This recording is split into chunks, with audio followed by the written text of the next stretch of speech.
వాళ్ళకు, చదువుకున్న వాళ్ళకు, చిన్న వయసు నుంచే మాగంటి గోపీనాథ్ గారు మిత్రుడు. 1963లో జన్మించిన మాగంటి గోపీనాథ్ గారు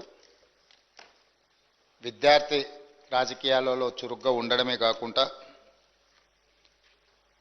వారు 1983లో మొట్టమొదటిసారి ఎన్టీ రామారావు గారు ప్రారంభించిన తెలుగుదేశం పార్టీలో క్రియాశీలక సభ్యుడిగా చేరి ఆ పార్టీ తెలుగు యువత రాష్ట్ర అధ్యక్షుడిగా వారు దాదాపుగా 7 సంవత్సరాలు సేవలు అందించడం జరిగింది.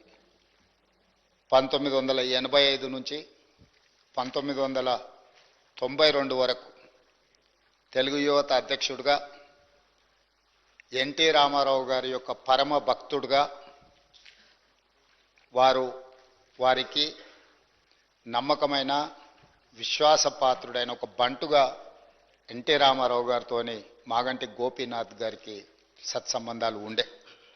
అదేవిధంగా వారు అర్బన్ డెవలప్మెంట్ అథారిటీ డైరెక్టర్గా హైదరాబాద్, వినియోగదారుల ఫోరం సభ్యుడిగా వివిధ బాధ్యతలను వారు నెరవేరుస్తూ వచ్చిండ్రు.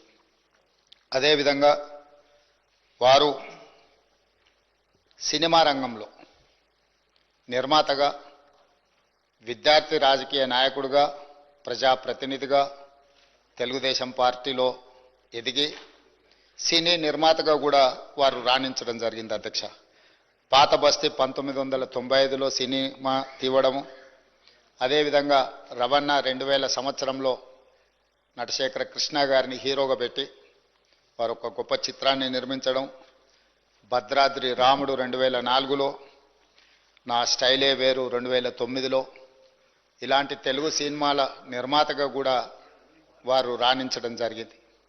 అదేవిధంగా వారికి నాకు అత్యంత సన్నిహిత సంబంధాలు, ఒక మంచి మిత్రుడు అధ్యక్ష మాగంటి గోపీనాథ్ గారు.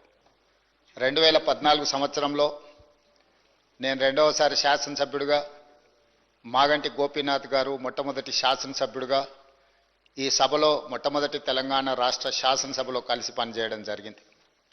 ఎన్నికల సమయంలో కానీ, ఎన్నికైన తర్వాత కానీ, వారు తర్వాత రాజకీయ విధానాలలో మార్పు వచ్చిన వ్యక్తిగతమైన మిత్రత్వము, అదేవిధంగా వారి యొక్క వ్యవహార శైలిలో ఎలాంటి మార్పు లేదు.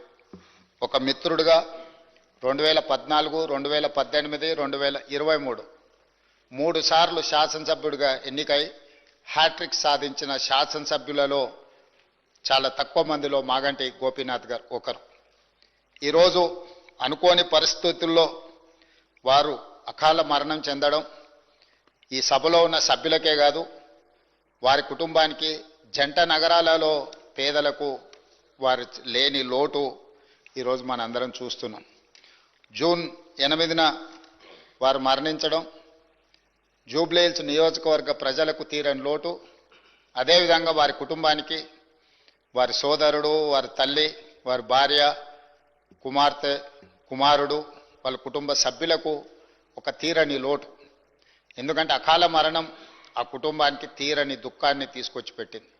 జూబ్లీహిల్స్ నియోజకవర్గ ప్రజలకు కూడా చాలా లోటు. ఎందుకంటే సౌమ్యుడు, మితభాషి మాగంటి గోపి. వారు చాలా తక్కువ మాట్లాడతారు.